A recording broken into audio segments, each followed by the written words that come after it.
네, 말씀을 시작하며 여러분들에게 질문을 하나 드리겠습니다. 여러분은 행복하십니까? 현대인들은 그 어느 때보다 이 행복에 참 관심이 많은 것 같습니다. 그래서 이 행복한 시간을 위해서 참 많은 시간을 투자해요. 그 행복한 시간을 갖기 위해서. 그리고 참 많은 돈을 투자하기도 합니다. 그런데 이상하죠. 이상하게도 이혼율, 자살률, 우울증 환자 비중들을 다 살펴보니까요.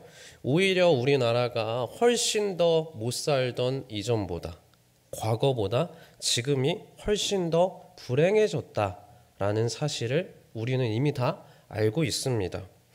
과거 많은 사람들이 이러면 행복할 거야 했던 행복의 조건들이 있잖아요. 물질적인 풍요, 기술적인 발전, 더 맛있고 풍요로운 음식, 더 편리한 생활, 이 모든 것들이 우리 사회에서 풍성하게 제공되고 있는데 왜 정작 우리는 이 행복에서 멀어지고 있는 것일까요? 철학자 알베르 까미는요, 행복이 무엇인지 계속해서 묻는다면 그는 도저히 행복해질 수 없다라고 말하기도 했습니다. 또한 미국의 32대 대통령인 프랭클린 루즈벨트의 아내인 엘리너 루즈벨트는요, 행복은 목적이 아니라 단지 부산물일 뿐이다 라는 이야기를 하기도 합니다. 오늘 마가복음의 본문 말씀에 나오는 헤롯은요, 보통의 사람들과 마찬가지로 행복을 찾아 헤매던 사람이었습니다. 그러나 그가 가진 사회적 지위, 권력, 명예, 재물은요, 보통의 사람 훨씬 더 이상을 이미 가지고 있었습니다. 헤롯은 1세기 초에 로마 통치 시절에 갈릴리 지역을 다스리던 분봉왕이었습니다. 당시에 헤롯이요, 1년이 거두어들이던 조세 수입이 한 200달란트 정도였다고 합니다. 오늘날로 따지자면 수천억 정도를 매년 거두어들였던 어마어마한 부자였다라는 뜻입니다. 분봉왕이었으니까 그에게는 당연히 그에 걸맞는 권력이 있었습니다. 또한 예쁜 아내 헤로디아가 있었고요. 그가 자랑스럽게 여기던 딸이 자녀도 있었습니다. 돈과 명예와 권력과 아름다운 아내와 자랑스러운 자녀. 헤롯은 그야말로 많은 사람들이 다 누구나 갈망하고 있는 이 행복의 조건을 다 갖춘 사람이었다라는 것입니다. 그럼 이 다 갖춘 헤롯은요, 과연 행복한 사람이었을까요? 본문 21절의 말씀을 눈으로 한번 보시면요, 오늘의 이야기는요, 헤롯의 생일날이 있었던 이야기임을 우리가 알 수 있습니다. 생일을 맞이하여서 이 모든 행복의 조건을 다 갖추고 있었던 헤롯은 유력자들을 다 초청을 합니다. 자신의 성대한 생일 잔치를 이 사람들과 함께 누리고자 함이었죠. 아마도 헤롯은 자신이 얼마나 대단하고 내가 이만큼 대단한 사람이다, 얼마나 많은 것을 가졌고 그래서 얼마나 행복한 사람인지를 많은 사람들에게 보여주고 싶었던 것 같습니다. 맛있는 음식들이 파티 장소에 풍성하게 깔려 있었겠죠. 음악이 있고 신나게 춤을 추면서 사람들은 헤롯의 의도대로 이 파티의 주최자인 헤롯을 우러러 보기도 했을 것입니다. 그런데 이 생일 파티가 여기서 그냥 이렇게 끝나는 게 아니었죠. 헤롯이 특별하게 하이라이트로 준비하고 있는 순서가 있었습니다. 그 순서는 바로 자랑스러운 딸이 사람들 앞으로 나와서 모든 사람들의 관심 스포트라이트를 받으면서 춤을 추는 순서가 남아 있었습니다. 왜 지금으로도 충분한데 굳이 이런 순서를 넣었을까요? 어여쁘고 자랑스러운 딸이 사람들 앞으로 나와서 춤을 추며 사람들에게 박수갈채를 보내는 이 시간을 통하여서 헤롯 자신의 가정이 얼마나 행복한 삶을 살아가고 있는지, 얼마나 행복과 만족을 누리며 살아가고 있는지 사람들에게 보여주고 자랑하고 싶었기 때문입니다. 하지만 이미 잘 알고 계시듯이 이 헤롯의 생일 파티는요, 헤롯의 의도대로 흘러가지를 않습니다. 그의 파티는 모두에게 행복하고 만족감을 주는 시간으로 아름답게 끝맺힌 것이 아니라 그 반대로 피비린내가 나는 비극으로 끝이 나게 됩니다. 왜냐하면 아름답게 춤을 추었던 그 딸의 소원에 따라서 그가 도저히 죽이기 싫었던 이 세례 요한을 참수형 시킬 수밖에 없었기 때문입니다.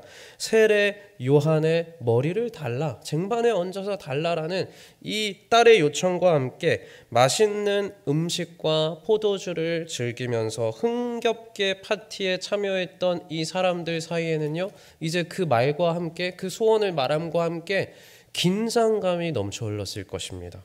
그리고 세례 요한의 참수형이 실제로 진행이 된 이후에는 음식과 포도주의 향긋한 냄새 대신에 이 파티 연회장에는요, 피비린내가 진동했을 겁니다.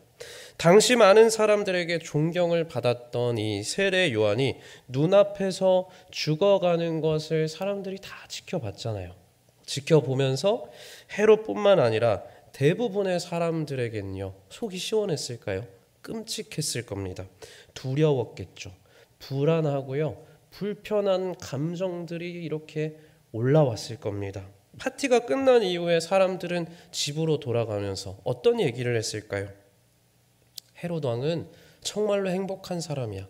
그렇게 말하고 생각한 사람은 아무도 없었을 것입니다. 도리어 헤롯의 의도와는 정반대로 그가 얼마나 불행하고 얼마나 어리석은 사람인지 많은 사람들에게 알리는 끔찍한 날로 이 생일 파티가 기억에 남았을 것입니다. 여러분, 오늘 말씀 23절 말씀을 한번 화면에 띄워주시면요, 눈으로만 한번 보겠습니다.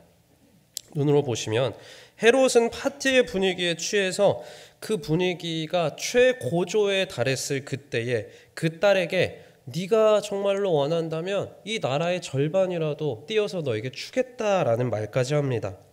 바꿔 말하자면요, 이 말씀을 어떻게 볼 수 있냐면요, 헤롯은 나라의 절반까지 바쳐서라도 이날의 잠시의 행복을 사고 싶었을 정도로 행복을 그만큼이나 간절히 갈망했다라는 것입니다. 여러분, 그런데 한번 냉정하게 생각을 해볼까요? 과연 딸과, 이게 남이 아니잖아요, 딸이잖아요. 딸의 춤과 노래를 보기 위해서 내가 가진 재산의, 모든 재산의 절반이나 걸어야 한다면 그가 과연 행복한 아버지이겠습니까? 당연히 아닐 것입니다. 헤롯의 나라의 절반이라도 주겠다라는 이 약속도, 딸이 구했던 머리를 달라라는 이 소원도, 딸에게 세례 요한을 죽여서 머리를 달라고 하라, 그렇게 이야기를 했던 이 엄마도, 헤로디아의 사주도, 이 가족 모두가요, 도저히 아름답거나 도저히 행복해 보이지 않습니다. 도리어 끔찍해 보입니다. 그렇다면 어쩌다가 이 가족들은요, 각기 자신의 방법대로 행복과 만족을 이렇게 갈망을 하기는 하는데 어떻게 이렇게 행복하지 않은 끔찍한 행동들만 하게 되는 괴물들로 되어버린 것일까요? 아까 전에도 말씀드렸듯이 헤롯은요, 진짜 왕이 아니었죠. 분봉왕이었습니다.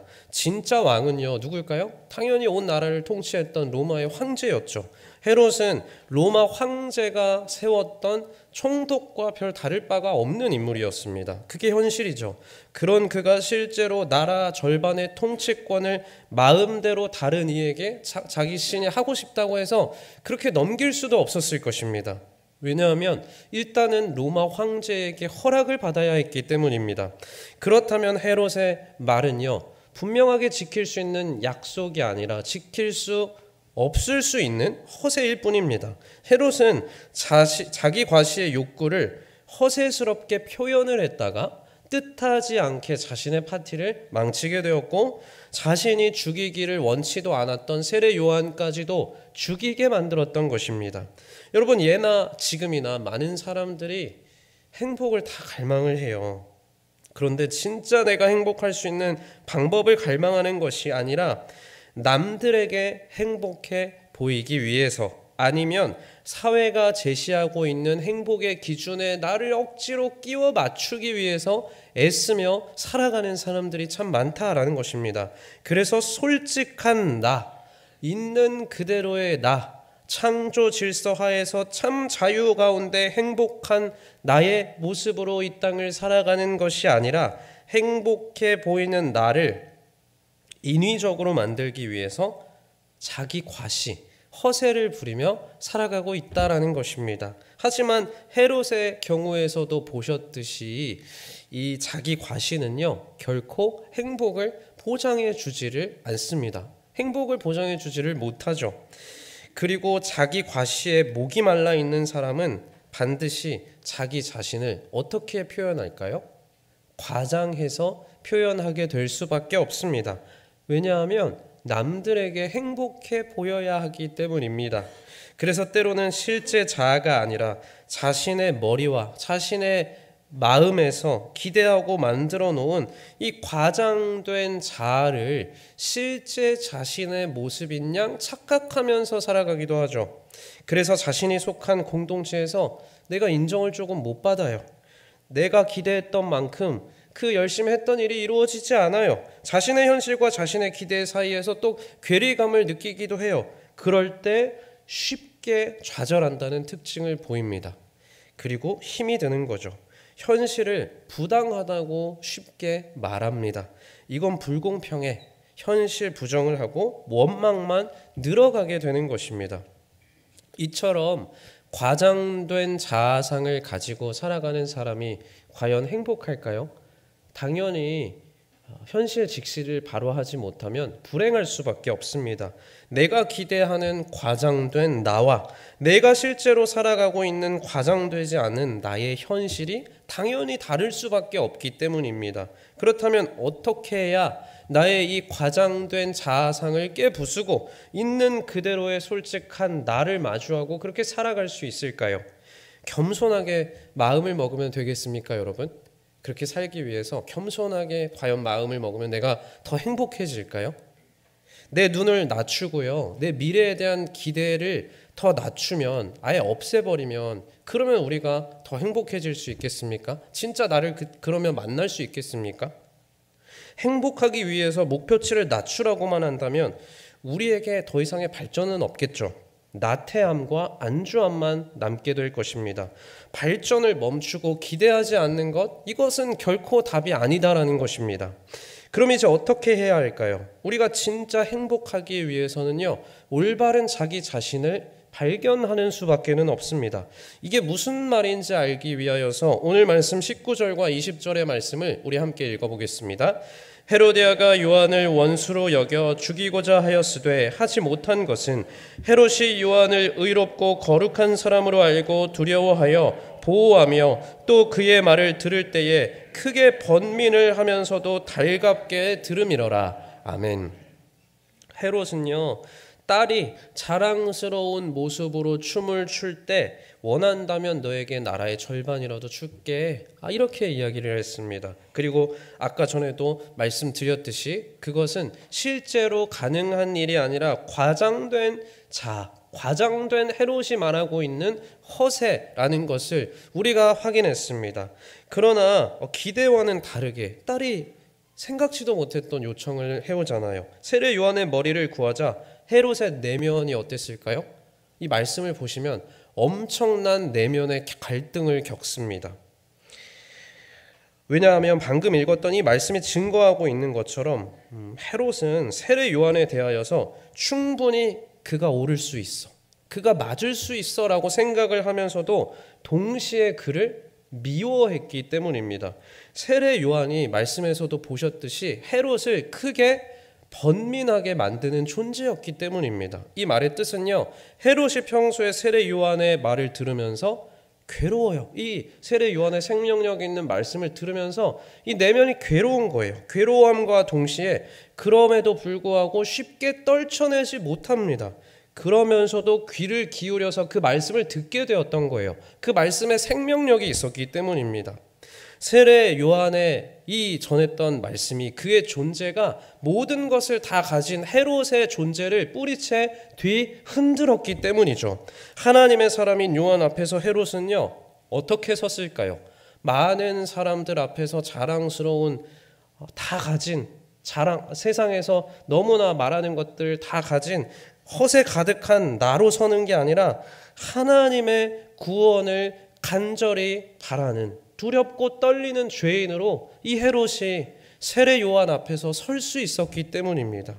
헤롯에게 요한은 진짜 있는 그대로의 자기 자신, 날 것 그대로의 나, 솔직한 나, 창조 질서하의 죄인의 현실에 놓여있는 나를 발견하게 만들어주는 너무나 소중한 존재였던 것입니다.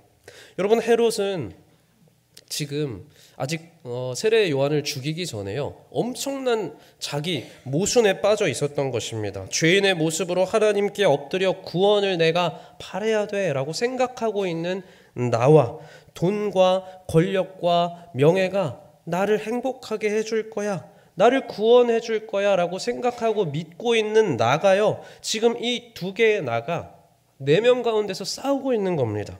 그래서 옳은 소리를 하는 세례 요한의 존재를 괴로워했잖아요. 괴로워하면서도 동시에 좋아했던 것입니다. 이게 뭐죠? 이게 모순입니다. 모순. 이 지점이, 여러분, 이 모순의 지점이 중요합니다. 자기 모순이 드러날 때 헤롯은 정직하게 자기 자신을 직면하지 않았던 거예요. 참 자아가 말하는 그 소리를 듣지 않고 대신 거짓된 자아, 허세스러운 자아가 말하고 있는 소리에 더 귀를 기울였던 것이 문제였습니다. 그래서 어떻게 행동했죠? 자신의 진짜 속마음과는 다르게 안타까워하면서도 세례 요한의 목을 베었던 것입니다. 왜 그랬을까요? 26절 말씀을 우리 함께 읽어보겠습니다. 왕이 심히 근심하나 자기가 맹세한 것과 그 앉은 자들로 인하여 그를 거절할 수 없는지라.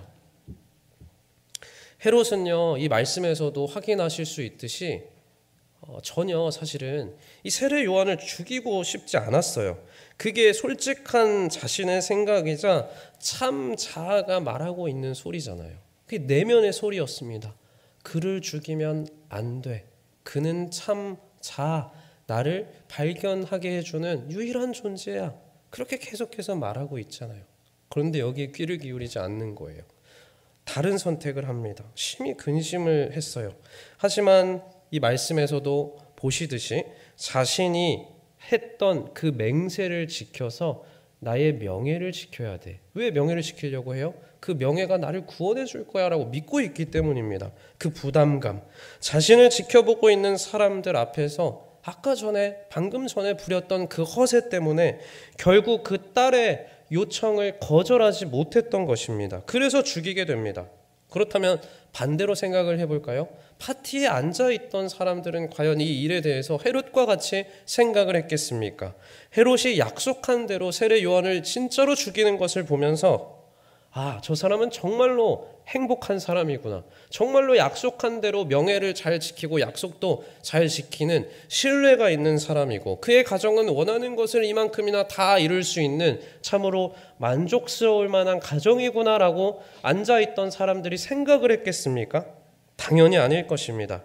결국에 이 결정은요, 헤롯의 모든 기대와 다르게 오히려 헤롯과 그의 가정의 치부만을 만천하에 드러내는 아주 찝찝한 결과만을 만들어내게 됩니다.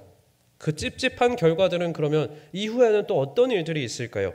헤롯 왕의 생일 파티가 있고 나서 예수님이 본격적으로 이적을 행하시며 사람들 사이에서 이제 유명해지게 됩니다. 예수님의 소식을 이제 헤롯도 듣잖아요. 헤롯도 듣고 이렇게 반응합니다. 14절에서 16절 말씀인데요. 우리 함께 읽어보겠습니다. 예수의 이름이 드러난지라 헤롯 왕이 듣고 이르되 이는 세례 요한이 죽은 자 가운데서 살아났도다. 그러므로 이런 능력이 그 속에서 일어나느니라 하고 어떤 이는 그를 엘리야라 하고 또 어떤 이는 그가 선지자니 옛 선지자 중에 하나와 같다 하되 헤롯은 듣고 이르되 내가 목벤 요한 그가 살아났다 하더라. 아멘. 헤롯은요, 그 자신의 결정으로 인하여서 눈앞에서 세례 요한을 참수형시켰잖아요. 그랬음에도 불구하고 더 행복해진 것이 아니라 이전보다 더 행복과 멀어지게 됩니다. 이제 그리고 말씀에서 확인할 수 있는 것처럼 심지어 두려움과 이전보다 더 두려워하고 있어요. 더 불안해하는 감정을 느끼면서 더 불안하게 더 근심 걱정 가운데 살아가게 되었다는 것입니다. 이미 세례 요한은 죽었어요. 자신의 눈으로 분명히 확인을 했습니다. 자신의 지시해서 죽였거든요. 이 땅에 존재하지 않았습니다. 그런데 생명력 있는 세례 요한을 어쩌면 참 닮은 예수님의 말씀을 또 들으면서 마치 세례 요한이 다시 살아온 것처럼 여기며 너무 두려워서 그 앞에서 벌벌 떨게 되었다라는 것입니다. 여러분, 그렇다면요, 헤롯만 이렇게 자기 모순 가운데 살고 있겠습니까? 올바르지 못한 결정한 것 때문에 헤롯만 이렇게 두려워하면서 긴장하며 살아가고 있겠습니까?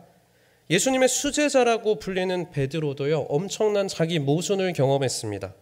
베드로는요, 3년이나 예수님의 그 공생의 사역을 바로 옆에서 쫓아다녔잖아요. 모든 가르침을 다 들었습니다. 최후의 만찬 자리에서는요, 심지어 모든 사람들이 예수님을 다 버리고 떠날지라도 저만은 남겠습니다. 저만은 결코 예수님을 배반하지 않겠습니다라고 호언장담했던 사람이었습니다.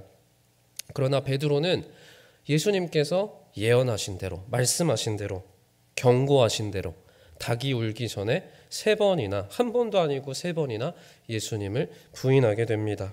여러분, 사실 이처럼 사람이라면 누구나 아무리 믿음의 다짐을 한다 할지라도 설령 예수님의 수제자라 할지라도 자기 모순을 경험할 수밖에 없습니다. 우리 모두 분명한 아담의 후손인 죄인이기 때문입니다. 그런데 그리스도인은 도대체 뭐가 다릅니까?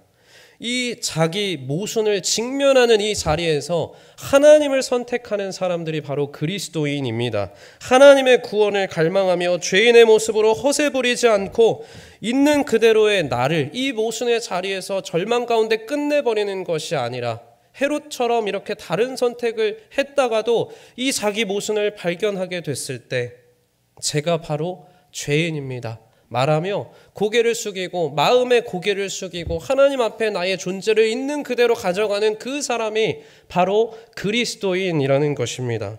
그리고 그 사람이야말로 그제서야 주 안에서 비로소 행복할 수 있는 것입니다. 왜냐하면 유일하고 영원한 진리이자 빛 되신 분께로 우리의 죄, 우리의 어두움을 다른 어두움이 해결해 줄 수 있겠습니까? 못하죠. 우리의 어두움을 그 빛 되신, 유일한 빛 되신 분께로 가져가야 비로소 그 어두움에 빛이 비출 수 있기 때문입니다. 여러분, 행복해 보이는 길, 세상이 거기로 가야 행복해라고 제시하는 길, 나의 욕망을 자극하는 길, 나를 부풀려야 하는 길, 나를 과장시켜야 하는 그 길에는 애초에 계속 기웃기웃 거리게 되잖아요. 그 길에는 애초에 행복이 없다라는 사실을 이제는 받아들이실 수 있기를 바랍니다. 그곳엔 사람에게 참 평안, 샬롬을 주실 수 있는 유일한 분이 안 계시기 때문입니다. 그 길은 유일한 빛으로 이 땅에 오신 예수 그리스도께서 주시는 길이 결코 아니기 때문이죠. 헤롯은, 그리고 이 시대를 살아가는 많은 사람들은요, 나는 늘 행복해야 돼 라는 그 강박, 남들에게 행복해 보이고 싶다라는 그 강박에 사로잡혀서 이 땅을 살아가고 있습니다.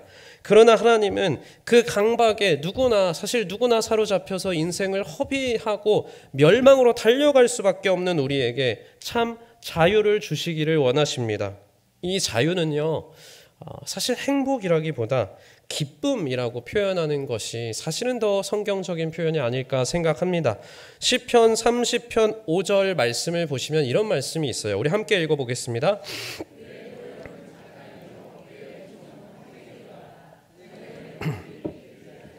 아침에는 기쁨이 오리로다. 아멘. 이 시편의 말씀을 따르면요, 기쁨이 뭐예요? 기쁨은요, 오는 것입니다. 이미 경험해 보셨겠지만 기쁨, 내가 기쁘기 위해서 다 노력해 보시지 않으셨습니까? 기뻐하려고 내가 열심히 그 기쁨을 만들어 보려고 해도요, 발버둥 쳐도요, 잘 만들어지지가 않아요. 다 해보셨죠?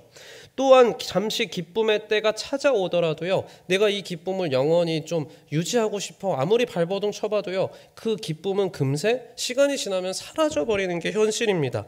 내가 그 기쁨을, 잠시 나에게 찾아온 기쁨을 오래도록 붙잡아 둘 수가 결코 없다라는 것입니다. 기쁨은 마치 반가운 손님처럼 우리에게 찾아오는 것이기 때문입니다. 하나님이 우리에게 은혜로 주시는 선물이기 때문이죠. 사도 바울이요, 데살로니가 교인들에게 전했던 말씀이 있죠. 항상 기뻐하라. 이 말씀은요, 어떤 경우에도 결코 슬퍼하지 말아라 라는 말씀은 아닐 것입니다. 여러분, 우리도 슬픈 상황에는요, 슬퍼할 수 있습니다. 예수님도 슬퍼하셨잖아요. 화가 나면요, 당연히 화도 낼 수 있습니다. 힘들면 눈물도 흘릴 수 있는 것이죠. 하나님이 우리에게 감정을 주셨기 때문입니다. 하나님이 우리를 감정이 없는 로봇으로 만들지 않으셨기 때문이죠.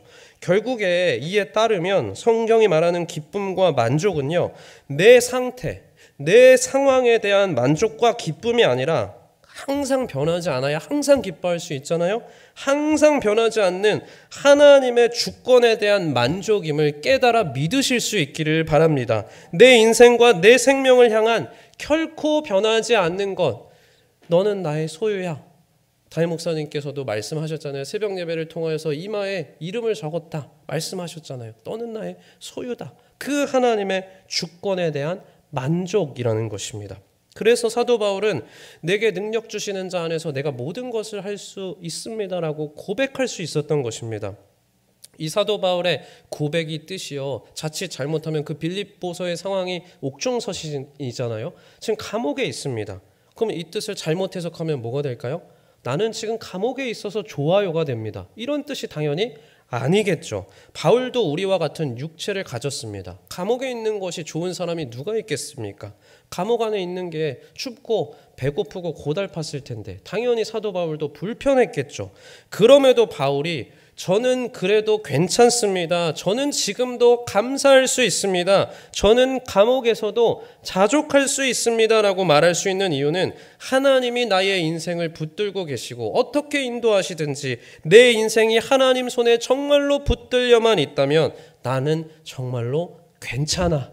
라고 정말로 믿고 있었기 때문입니다. 직장에서 나를 승진시키시고 나의 병을 고치시고 갑자기 없던 돈이 갑자기 많이 생기게 되는 그 하나님을 믿고 기다리고 있기 때문에 지금 당하는 내 모든 힘든 일들, 억울함을 견디고 그래서 믿음을 지키고 그래서 모든 일을 할 수 있다라는 뜻이 전혀 아니라는 뜻입니다. 그게 아니라 예수 그리스도를 통하여 영원한 죽음을 물리치신 우리 하나님께서 나의 인생을, 나의 생명을 여전히 지금도 힘겨운 삶의 자리에서도 붙들고 계심을 믿고 있기 때문에 그 하나님의 나를 향한 변하지 않는 생명 붙드심의 주권을 내가 여전히 받아들였기 때문에 나는 기뻐하고 나는 지금도 오늘도 앞으로도 만족할 수 있다라는 뜻입니다. 여러분, 오늘 설교의 제목이 행복할 수 있을까입니다. 행복할 수 있을까?